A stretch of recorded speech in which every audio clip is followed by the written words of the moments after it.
Bien que nous sachions peu de choses sur notre passé, il arrive que ce que nous savons soit incorrect. En fouillant dans le sable du Sahara, nous faisons des découvertes surprenantes, allant de kangourous à cornes à 8 millions de momies. Voici les 15 choses les plus étranges trouvées dans le Sahara et d'autres déserts. Numéro 15. Les baleines du désert. Nous commençons le compte à rebours d'aujourd'hui avec l'une des découvertes les plus intéressantes du désert du Sahara. Je parle bien des baleines. Vous serez probablement d'accord pour dire que le désert est un endroit très improbable pour chercher des baleines.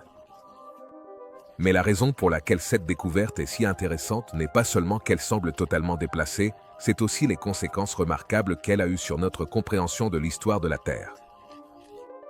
Le Sahara est un endroit fascinant et, au début, les gens pensaient qu'il avait été un désert pendant des millions d'années. Mais peu de gens se rendaient compte que, si l'on remonte à environ 37 millions d'années, cette région était recouverte par une mer tropicale peu profonde. Toutes sortes de créatures étranges parcouraient alors ces terres, et pour certaines d'entre elles, ce fut leur dernier lieu de repos. Quand on sait cela, il n'est plus surprenant de voir des os de baleines émerger du sable du désert occidental du Sahara. En 1902, un groupe de géologues s'est lancé dans l'étude de ces ossements et leurs recherches allaient aboutir à des conclusions étonnantes. Il y avait de nombreux squelettes de baleines dans le Sahara, certains mesurant plus de 15 mètres de long, mais les plus intéressants présentaient quelque chose de très étrange. Elles avaient des pieds. Certains scientifiques soupçonnaient que les baleines étaient en réalité des mammifères terrestres qui s'étaient progressivement aventurés dans l'océan et, au fil de millions d'années, avaient perdu leurs membres. Finalement, ils ont obtenu leurs preuves. Mais personne n'aurait pu imaginer que leur fameuse preuve irréfutable se trouvait enfouie dans le sable du Sahara. Avant de continuer cette vidéo, appuie tout de suite sur le bouton d'abonnement et sur la cloche de notification. Numéro 14. Une Jeep accidentée. Le 23 juin, un géologue de 24 ans nommé Daniel Robinson s'installe dans sa Jeep et commence à parcourir le désert de Sonora. Son voyage a commencé dans la ville de Buckeye, où il avait un travail à distance. Personne ne sait pourquoi il a entrepris ce voyage ni où il se rendait. On sait seulement qu'on ne l'a plus jamais revu depuis ce jour-là. Ce n'est qu'un mois plus tard qu'un éleveur a retrouvé la Jeep accidentée de Daniel au fin fond du désert. Au lieu d'apporter plus d'indices à la police, cette découverte a finalement soulevé encore plus de questions. La voiture a été retrouvée à environ 6 km du lieu de travail de Daniel. De toute évidence, la voiture avait eu un accident et avait fait plusieurs tonneaux, terminant sa course dans un ravin avec les airbags déployés. Le pare-brise, ainsi que la vitre du conducteur, étaient brisés. Pour rendre la situation encore plus troublante, on a retrouvé sur place les clés de Daniel, son téléphone portable et même ses vêtements. L'enquête policière s'est intensifiée, incluant des recherches en hélicoptère et l'utilisation de chiens renifleurs de cadavres. Lorsque cela a échoué, le père de Daniel a organisé des recherches à pied, mais même cela s'est avéré infructueux. La famille a accusé la police de ne pas avoir effectué d'examen médico-légal. D'autre part, ils ont affirmé qu'il avait accéléré juste avant l'accident, tandis qu'un enquêteur indépendant a déclaré qu'aucune donnée ne le prouvait dans l'ordinateur de la voiture. Malgré tout, personne ne sait ce qui est arrivé à Daniel ni s'il a été victime d'un acte criminel. Numéro 13. Le manoir de la vallée de la mort. Cela ressemble vraiment à un roman policier, mais en réalité, ce n'en est pas un. C'est l'histoire d'un escroc. La construction de l'immense manoir a commencé en 1922, dans le désert du parc national de la vallée de la mort. Mais pour mieux comprendre l'histoire, il est important de remonter encore plus loin dans le temps. Avant les événements mentionnés précédemment, il y a eu un épisode important au cours duquel un escroc bien connu nommé Walter Edward Scott a réussi à persuader Albert Musset Johnson, un riche homme d'affaires de Chicago, d'investir dans sa prétendue mine d'or. Cependant, avec le temps, on a découvert que cette mine n'était en réalité qu'une fraude élaborée. Mais malgré le fait que les associés de Johnson aient fait marche arrière, lui continuait de croire fermement que Scott, ou Scotty comme on l'appelait, avait extrait une grande quantité d'or de façon régulière et soutenue au fil du temps. Le Richard ne pouvait pas croire que quelqu'un se donnerait autant de mal s'il n'y avait pas une véritable exploitation minière derrière tout cela. Il continuait à rendre visite à son investissement chaque hiver et, Par miracle, au lieu de se fâcher contre Scott et de le poursuivre avec tout le poids de la loi, Johnson devint encore plus ami avec lui. Ce n'est que lorsque sa fiancée exigea que les Manier construisent une maison digne de ce nom que Johnson se mit à construire. Et quand je dis construire, c'est qu'il ne regarda pas à la dépense. Il a acheté 1500 mètres carrés de terrain dans Grappevine Canyon et a construit un somptueux méga manoir de 32 000 mètres carrés. Après la mort de Johnson, son ami Scotty a commencé à utiliser le manoir et a affirmé qu'il l'avait construit avec l'argent qu'il avait gagné en extrayant de l'or. Quel personnage! Numéro 12, le mystère des pierres qui glissent. Puisque nous sommes dans la vallée de la mort, pourquoi ne pas explorer un mystère de ce désert qui a longtemps déconcerté les scientifiques? C'est le mystère des pierres qui glissent, ou pierres mouvantes, pour être juste. Pendant longtemps, personne n'avait la moindre idée de comment ou pourquoi ces pierres se déplaçaient dans le désert. Un jour, elles étaient là, et le lendemain, elles semblaient glisser à travers le désert, laissant une trace derrière elles. Les traces sont vraiment impressionnantes lorsqu'on les observe d'en haut, et elles me rappellent un peu les anciennes lignes de Nazca, au Pérou. Mais ces lignes étaient pour la plupart parallèles entre elles, et cette activité de déplacement se produit depuis au moins un siècle. Le premier récit écrit concernant les pierres mouvantes vient de Joseph Crook en 1915, qui est tombé dessus alors qu'il cherchait des métaux précieux. Mais comment est-il possible qu'un objet inanimé puisse se déplacer tout seul? Avec toute notre technologie moderne, il doit bien y avoir un moyen de comprendre ce phénomène naturel, non?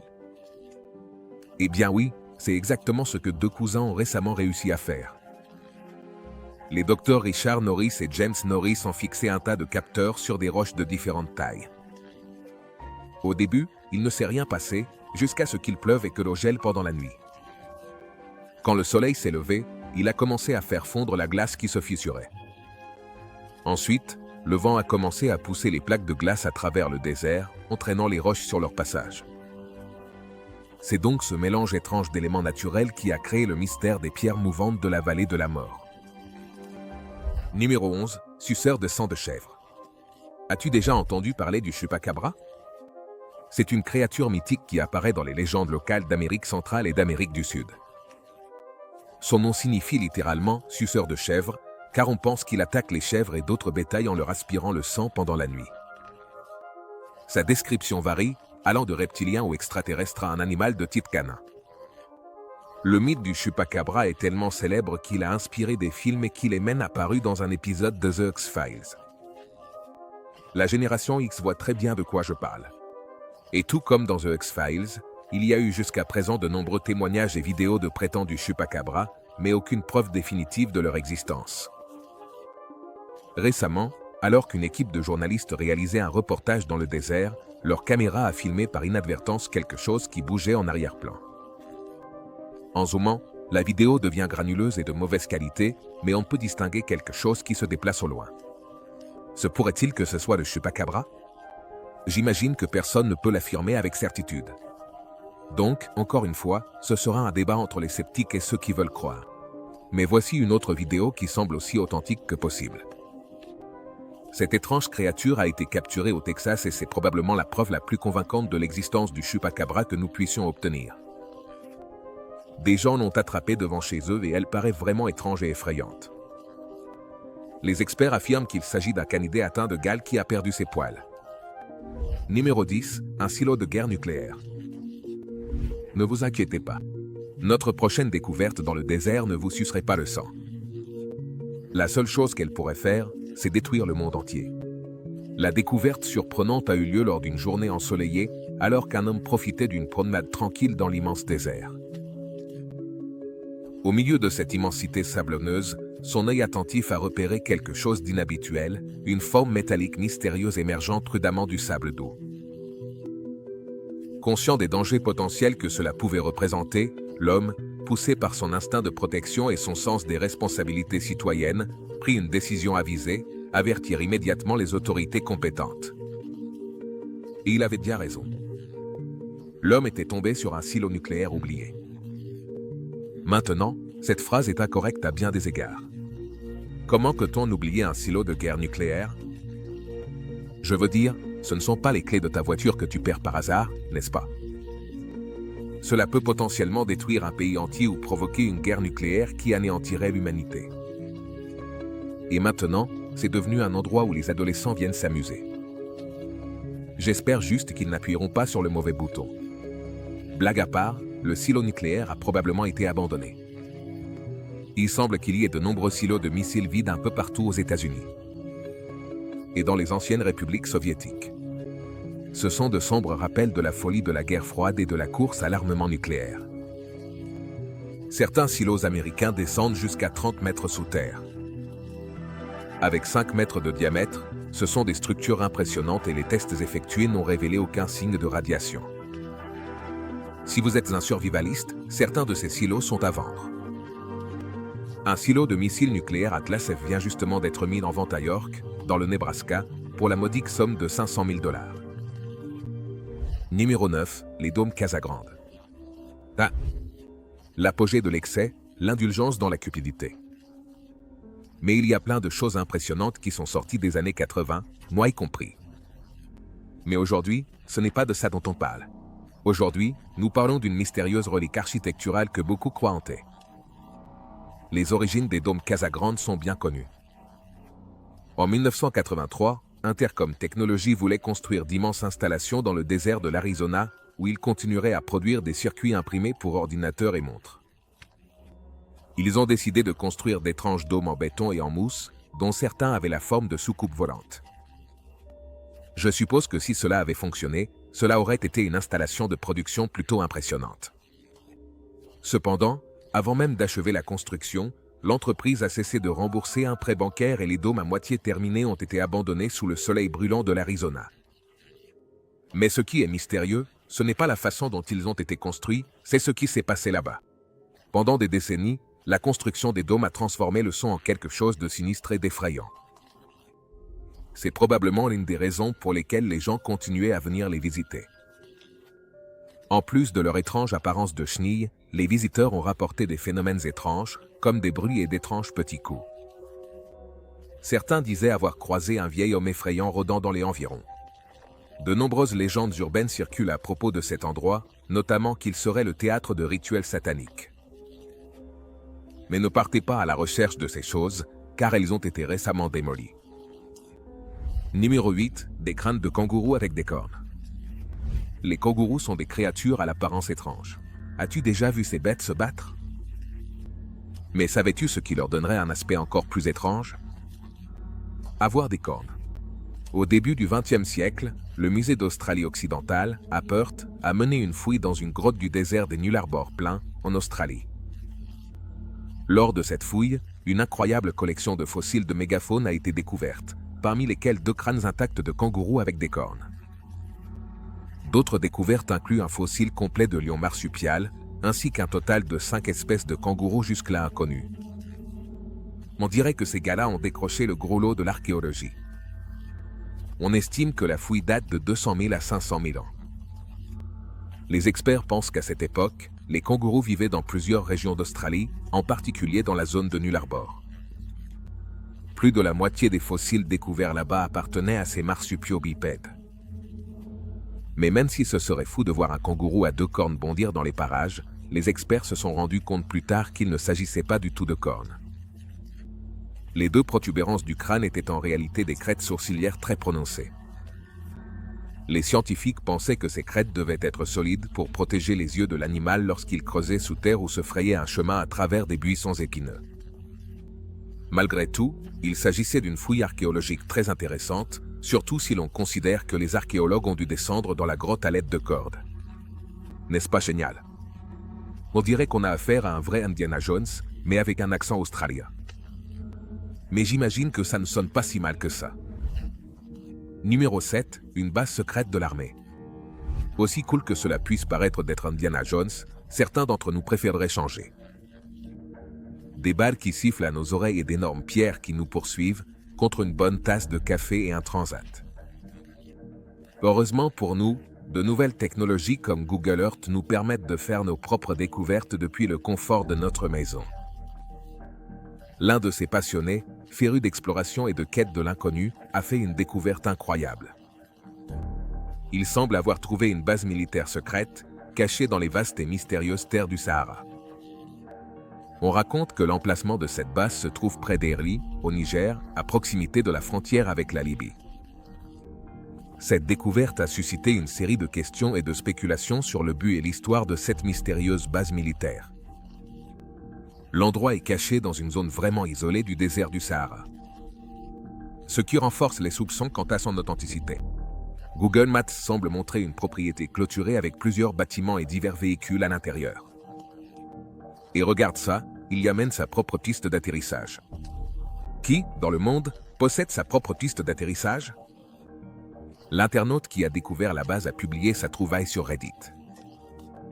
C'était tellement intriguant que l'équipe de El Adib a décidé d'enquêter plus en profondeur. Apparemment, il s'agit d'une base militaire active connue sous le nom d'aérodrome Madame, une base militaire française où environ 190 soldats nigériens sont stationnés. La base remonte à 1931, lorsqu'elle a été construite comme fort colonial. D'accord, j'admets que ce n'est pas la découverte du siècle ni rien de ce genre, mais malgré tout, ça a probablement égayé la journée de cette personne quand elle l'a trouvée. Numéro 6, le crop circle de Firefox. Puisqu'on parle de Google Earth, as-tu déjà entendu parler de Firefox? Il se peut même que tu utilises son navigateur pendant que nous parlons. Mais quel est le rapport avec Google Earth? Eh bien, quelque chose de très étrange s'est produit lorsqu'un immense crop circle est apparu, semblant imiter le logo de Firefox. Le crop circle, surnommé la conspiration Firefox, a été découvert grâce à Google Earth. Mais à moins que tu continues de croire que ce sont les ovnis qui font tous les crop circles, ce n'est pas forcément si étrange que ça. Peut-être que ce n'est qu'un coup médiatique, une façon originale de promouvoir Firefox. Mais malgré tout, on n'arrive toujours pas à comprendre ce que sont vraiment ces choses. En bas, on dirait qu'un tas de gens sont allongés en cercle. Leurs voitures sont disposées de façon à former une croix, et même l'avion est placé avec une autre voiture pour créer la lettre F. Là, ça devient encore plus mystérieux et ça dégage une ambiance un peu inquiétante, comme celle d'une secte potentielle. Certaines théories suggèrent que les personnes sur la photo ne faisaient pas seulement une blague aux utilisateurs de Google Maps, mais qu'elles pourraient aussi faire partie d'un groupe secret aux intentions inconnues. Cela a suscité un vif intérêt au sein de la communauté en ligne, provoquant des débats animés sur l'origine et la signification de cette photo. Beaucoup se demandent s'il y a un message caché derrière cette apparente plaisanterie et s'il existe d'autres indices dissimulés ailleurs sur Google Maps. L'intrigue et les spéculations continuent de croître à mesure que de plus en plus de personnes se plongent dans cette histoire énigmatique. Numéro 5, le cristal Lydia. À ce stade, vous savez déjà qu'on découvre toutes sortes de choses dans le Sahara et dans de nombreux autres déserts de notre planète. Mais saviez-vous que le Sahara produit également le verre naturel le plus pur du monde? Dans la partie du désert qui traverse la frontière entre l'Égypte et la Libye, un étrange phénomène naturel se produit. Depuis la découverte du verre naturel en 1932, les scientifiques sont restés stupéfaits et, au début, ils avaient du mal à comprendre comment cela était possible. Selon eux, ce verre a plus de 29 millions d'années. Cependant, le processus qui l'a créé reste un mystère. Le verre varie en couleur, allant du transparent au jaune pâle, au vert clair et même au brun verdâtre. Mais il existe une théorie sur les origines du verre de Libye qui est littéralement venue d'ailleurs. Elle semble tout à fait plausible. Préparez-vous, car celle-ci va vous laisser sans voix. Les experts affirment que ce verre est en réalité une forme de tektite. Les tektites se forment lorsqu'une météorite frappe la Terre et que le sol de la planète se mélange à de la poussière d'étoiles sous une chaleur intense. La plupart des tektites sont naturellement noirs. Mais, que se passera-t-il si une météorite s'écrasait sur le sable du désert? Il n'est donc pas étonnant que les gens croient que ce cristal possède des propriétés curatives. Je veux dire, il est fait de poussière d'étoiles. De quelles autres preuves as-tu besoin? Même le grand pharaon Toutankhamon pensait que ce verre était quelque chose d'exceptionnel, puisqu'il l'utilisait comme ornement. En fait, lors de son enterrement, le verre était la pièce maîtresse. Ce serait génial d'avoir quelque chose fait de poussière d'étoiles, non? Numéro 4, des bateaux abandonnés dans le désert. Si, pour une raison quelconque, tu t'es déjà perdu dans les vastes déserts d'Ouzbékistan et que tu commences à voir des bateaux flotter sur le sable du désert, ne t'inquiète pas, tu n'es pas en train d'halluciner, même s'ils ne flottent pas vraiment. Il y a plein de bateaux apparemment incrustés dans le désert ouzbek. Que s'est-il passé ici? Un artiste un peu fou a-t-il décidé de dépenser une fortune pour amener ses bateaux dans le désert comme une étrange œuvre d'art? En réalité, non, même si cela aurait été incroyable, la réponse est bien plus simple et, pour être honnête, bien plus triste. La zone où se trouvent les navires était autrefois un port animé sur la mer des Flèches. La mer des Flèches était un immense lac couvrant une superficie de 23 000 km² et était l'un des 4 plus grands lacs du monde. C'est fou qu'il ait presque entièrement disparu pour devenir un désert. Et au cas où vous vous demanderiez comment cela a pu arriver, la réponse est, encore une fois, tout simplement les êtres humains. Il n'y a pas si longtemps, dans les années 1960, les Soviétiques ont lancé une vaste campagne d'irrigation. Ils n'ont pas prélevé directement l'eau de la mer d'Aral, mais l'ont détournée des rivières qui l'alimentaient. En seulement quelques années, le lac, qui avait autrefois été une source de vie et de subsistance pour de nombreuses villes, a connu une réduction spectaculaire de sa taille, ne représentant plus qu'un dixième de sa superficie d'origine.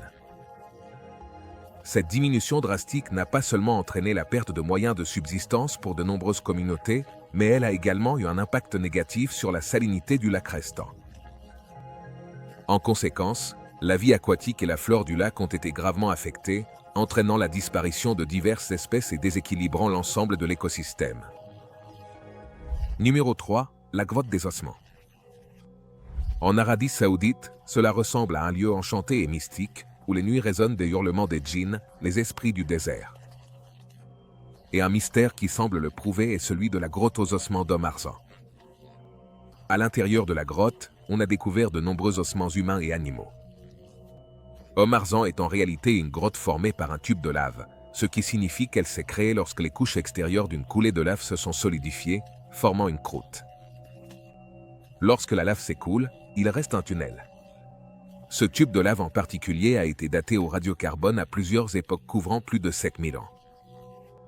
L'énorme amas d'ossements trouvé à l'intérieur contient des os de plus de 40 espèces différentes, comme des chevaux, des ânes, des chameaux, des chèvres, des gazelles et même des humains.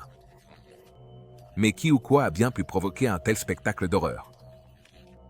La réponse, ce sont les hyènes rayées. Les experts pensent désormais que les hyènes rayées ont fait de la grotte leur domicile. Mais cela signifie-t-il que ces hyènes chassaient des humains? Pas nécessairement. Aussi répugnantes que puissent être les hyènes, nous te prévenons qu'elles vont devenir encore plus dégoûtantes. Des gens ont rapporté avoir vu des hyènes fouiller dans des tombes humaines à la recherche de chair. Et étant donné que seuls des restes crâniens humains ont été retrouvés, il est possible qu'ils proviennent de tombes plutôt que d'avoir été victimes de ces étranges animaux. Mais rien n'est certain. Les hyènes sont des animaux nocturnes opportunistes qui se nourrissent pratiquement de tout ce qu'elles peuvent attraper, et leurs puissantes mâchoires peuvent broyer les os sans difficulté. Alors, qui sait vraiment ce qui s'est passé à Om Arzan? Numéro 2. Un lac dans le désert. En 2014, un désert indonésien a révélé la chose la plus remarquable, un lac d'eau douce. Il est tout simplement apparu de nulle part et personne ne sait pourquoi ni d'où venait ce lac. Et ce n'était pas seulement une mare, c'était un véritable lac, de 2,6 mètres de large et jusqu'à 17 mètres de profondeur. Un instant, c'était du sable sec du désert, et l'instant d'après, une oasis rafraîchissante en devenir. Un Tunisien rentrait d'un mariage dans un village voisin lorsqu'il a aperçu le lac. Au début, il a cru que c'était une hallucination. Ensuite, il a pensé que cela devait être magique. Peu après, des bergers de la région sont eux aussi tombés sur le lac. Bien sûr, les habitants du coin se sont précipités pour se rafraîchir du soleil du désert. Même si aucune analyse chimique du lac n'avait encore été réalisée, de nombreuses théories existent quant à sa formation. La théorie la plus plausible avance qu'un petit tremblement de terre aurait pu fracturer la nappe phréatique, faisant remonter à la surface des millions de litres d'eau. Les habitants locaux racontent qu'au début, le lac était turquoise, mais qu'il est devenu vert à cause de la croissance rapide des algues. Ce changement de couleur suggère également que l'eau ne se renouvelle pas correctement. Il est inquiétant de penser que le lac pourrait bientôt représenter un risque pour la santé, mais malheureusement, il semble que les habitants ne soient pas en mesure d'y remédier. J'imagine qu'avoir un lac d'eau douce en plein désert doit être perçu comme un véritable cadeau du ciel. Il est difficile d'imaginer à quel point le manque de ressources et de connaissances techniques limite les possibilités de préserver et d'entretenir cette précieuse ressource naturelle. La situation actuelle du lac soulève des questions sur l'équilibre écologique et la durabilité de l'écosystème environnant. Numéro 1, 8 millions de momies. Oui, tu as bien entendu. Pas une, ni 1000, mais 8 millions de momies ont été récemment découvertes dans un ancien temple égyptien dédié au dieu de la mort. Heureusement, les momies n'étaient pas humaines. La grande majorité des momies étaient des chiens, mais l'une d'elles était un ancien monstre marin. Je sais que cela paraît trop étrange pour être vrai. Pourtant, nous voilà, dans les profondeurs de l'ancienne Saqqara, dans le temple d'Anubis récemment découvert. Maintenant, si tu as déjà vu un film effrayant sur les momies, tu sais probablement que les chats étaient sacrés dans l'Égypte antique. Mais à l'époque, les gens avaient aussi des chiens, qu'ils utilisaient pour la chasse et pour se protéger. Plusieurs dieux égyptiens, dont Anubis, le dieu de la mort, sont représentés comme des canidés, presque toujours sous la forme d'un chacal. Et même si momifier des animaux peut sembler cruel, il faut garder à l'esprit que cela se faisait par respect et par culte. Le culte des animaux était très fort dans l'Égypte ancienne, et même si beaucoup des 8 millions de momies estimées se sont désintégrées ou ont été volées, il y avait d'autres animaux que des chiens.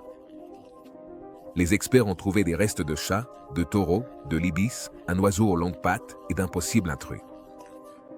Le temple abritait les restes d'un monstre marin vieux de 48 millions d'années.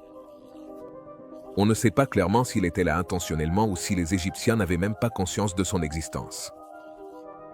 Néanmoins, cette découverte étonnante est probablement l'une des plus étranges jamais faites dans tout le Sahara. Merci de nous avoir regardés. À la prochaine.